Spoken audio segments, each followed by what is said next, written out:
생방송의 2부 시작하겠습니다. 이 불안 장애 증상에 대해서 아마 많이들 들어보셨을 겁니다. 뭐 별 이유도 없이 정서적으로 불안하고 또 이 초조해지는 증상인데요. 근데 이게 심해지면은 뭐 두통에 호흡곤란에 불면증까지 생긴다고 합니다. 네, 이 불안함이 일상생활에까지 영향을 주는 것이죠.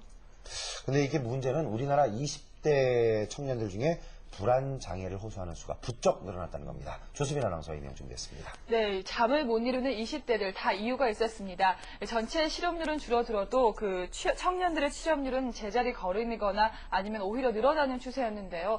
정말 요즘에 취업하기 힘들다는 말 많이들 들어보셨을 겁니다. 저는 요즘에 그런 생각을 해요. 아, 내가 좀 미리 취직을 했으니까 다행이지. 요즘 한때 제가 취업을 했으면 어떻게 됐을까? 걱정스러울 정도예요. 정말 대학을 졸업하자마자 취업을 했다는 게 너무도 감사한 일인데요. 이 학교를 졸업하고 제 주변에도 많습니다. 이 졸업을 하고 나서도 먹고 살기 위해서 아르바이트에 뛰어드는 20대 청년들이 늘어나고 있습니다. 생계형 아르바이트에 빠져들고 있는 대한민국 청년들 만나봤습니다.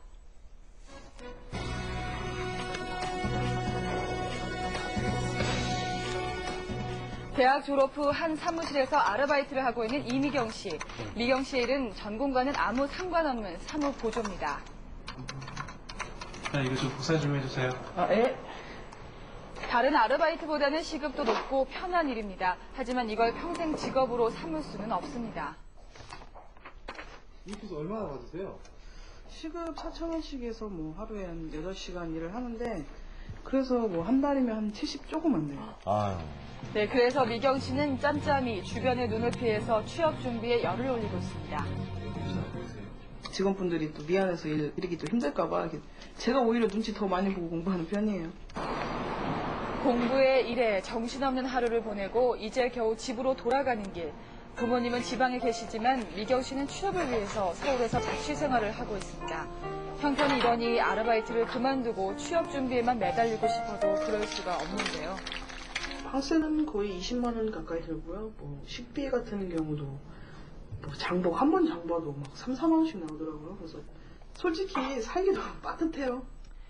목표는 공기업 입사. 지방에서는 정보를 얻기조차 힘들어 어쩔 수 없이 서울행을 택했습니다. 공사 들어가기 정말 힘들다 뭐 이러면서 차라리 좀 낮게 다른 회사를 들어가 봐라 이랬는데 그건 아니다 싶어갖고.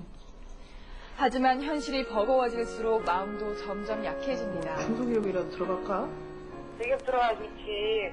왜냐면 시험을 수능에 딸고도 대기업 들어갔다 나오야 그 간판으로 중소기업에 대우받는답니다. 그래요. 어? 그래서 대기업 들어가려고 머리 터지지. 왜 대기업 들어가려고 그러겠어? 조금만 기다려 엄마도 뭐 호강시켜 줄 텐게. 그래, 아이고 진짜 좀 고마운 소리네. 어머니와의 통화로 힘을 얻은 미경 씨, 마음을 다잡고 다시 취업을 위한 공부를 시작합니다. 이처럼 먹고 살기 위해서 아르바이트를 하는 20대가 청년 실업률에 비례해 요즘 부쩍 늘었습니다. 올해 28살의 김수연 씨 역시 택배 배송 아르바이트를 하면서 생활비를 벌고 있습니다.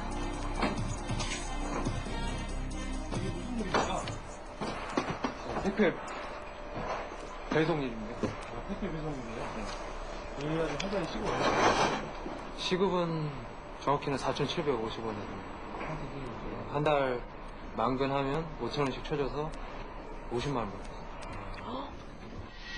대학을 졸업한 지도 벌써 2년째. 영어나 자격증 공부에만 힘을 쏟고 싶지만 부모님께 용돈을 탔을 처지가 못 됩니다. 이렇게도 저렇게도 할 수 없다 보니 갈수록 불안한 마음만 커지는데요. 취직이나 전념해도 제가 될지 안 될지 모르는 이 상황에서 이런 자리에서 일하고 있는 시간이 너무 아깝기도 하고 이렇게만 해야 된다는 게 좀 암울할 때도 있고 그래요. 그런데도 다른 아르바이트를 하나 더 할 생각입니다. 나이가 나이니만큼 이젠 집에도 도움을 드리고 싶어서입니다. 지금 제가 이제 또 오후에 일할 수 있는 뭐 알바거리 찾고 있어요. 남는 시간에는 다 짜서 이렇게 시간을 쓰려고 하고 있어요. 이렇게 살다 보면 언젠간 알아주는 기업이 나타날 것도 같은데요. 지금 이렇게 아르바이트를 하고 있지만은 제가 놀지 않고 이렇게 오전에는 아르바이트 하면서 오후에는 꾸준히 공부 열심히 하다 보면 한 2, 3년 정도 하다 보면 취직은 될 거라고 생각해요. 네, 그렇다면 기업의 인사 담당자들은 이들을 어떻게 생각하고 있을까요? 아니, 그러니까 저희 기업 입장에서 볼 때 채용시장에서 이미 실패한 사람은 안 뽑죠. 왜 뽑습니까? 지금 채용시장 자체가 이제 포화 상태인데 이제 어떤 기업에서는 졸업 자체를 면접 대상에 올려놓지 않아요.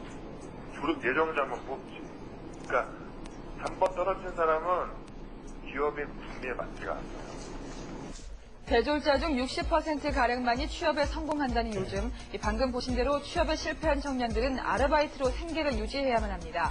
이제는 이태백을 넘어서 20대 90%가 백수라는 뜻의 이구백이라는 단어가 유행하고 있습니다. 이는 분명 청년층만의 문제는 이제 아닙니다. 고령화 사회가 되고 있거든요. 그러니까 나이 드신 분들이 많아지는 사회가 되는데 결국은 이런 나이 드신 분들을 부양하는 책임이 젊은 층에 있습니다.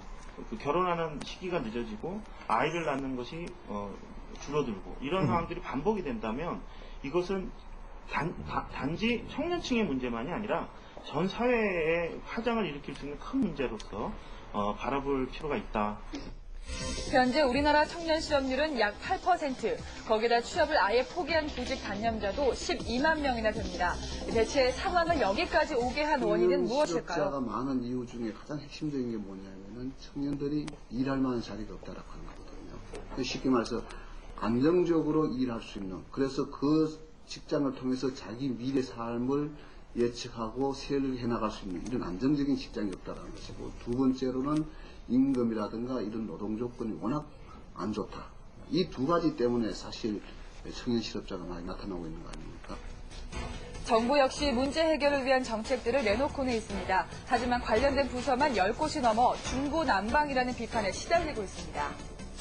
정부에서 그 청년 실업 대책이다 해서 총 투여되는 예산이 4년 동안에 지금 2조 4천억 원이 투입이 됐습니다. 그러고도 실질적인 성과는 별반 나아지는 게 없는 중구난방이고 예산 낭비고 실제 양질의 일자리가 안 생기고 인턴십이나 무슨 뭐 단기 계약직 같은 거. 그래가지고 청년들이 제일 큰 문제가 좀 진정한 일자리를 원하는 거죠. 올해로 고등학교를 졸업한 지 딱 8년째인 박민수 씨. 이렇게 해서 시급 얼마나 보십니까? 시급 3,500원 정도. 고졸 청년에게 정규직의 문턱은 너무도 높습니다. 아르바이트를 전전하는 것 외에는 선택의 여지가 없는데요. 솔직히 그걸 안 부르는 친구가 누가 있겠어요. 마음은 상하고 속은 상하지만 부럽죠. 근데 저같이 이제 고등학교밖에 안 나온 사람들은 자격 조건도 돈 쓰고 뺏 쓰고 가고 싶어도 자격 조건조차 아예 주어지지가 않으니까, 도전할 수 있는 기회조차 아예 주어지지 않으니까 거기에 환장을 노리신 거죠. 능력 발휘의 기회조차 잡지 못한 청년들, 이들이 아르바이트로 자신의 능력을 모두 소진해버리기 전에 효과적인 청년 실업 대책이 마련돼야겠습니다. 우리 사회 같은 경우는 한 번 비정규직이 되어버리면은 그 파트타임이든 뭐든 비정규직이 다른 안정적인 직장으로 나갈 수 있는 징검다리 역할, 그런 기능인 것은 괜찮은데 우리 사회는 한 번 비정규직이 빠져버리면은 그냥 비정규직으로 끝까지 몰려버리는 구조가 지금. 이게 더 큰 문제예요. 네, 사실 제 또래 얘기고 주변에서 또 많이 봤던 이야기이기 때문에 남의 일 같지만은 않은데요. 현재 청년 실업률은 전체 실업률보다 배 이상이 높습니다. 이뿐만이 아니라 취업을 아예 포기한 경우까지 합하면 15%에 이른다는 연구 결과도 나왔는데요. 20대의 미래는 곧 대한민국의 미래가 아니겠습니까? 그렇죠. 기업이고 정부가 할 것 없이 우리 20대들에게 관심을 좀 쏟아주시기 바랍니다.